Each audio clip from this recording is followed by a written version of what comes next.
Hindi po muna tayo nakapamalat ngayon, nakalaba. Kasi po, malakas po ang hangingan niya. Wala pong mga isda pag ganito. Kain pa tayo. Sa mga nagtatanong po pala, anong ulam natin? Ito po, daon ng malunggay po ito. Nilaga ko lang. Saka may sausawan po tayo dito. Bagong po, saka may supa. Kain po tayo.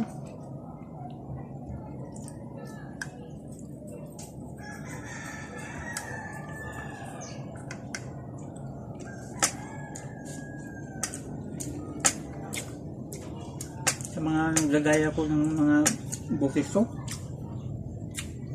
wala po akong masabi dyan. Saka sa mga nagtatanong po pala,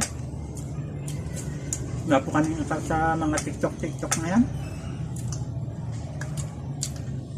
Dito lang po kami talaga sa Facebook mag-upload ng aming mga videos. Marami pong salamat mga kalamba. Kain po tayo.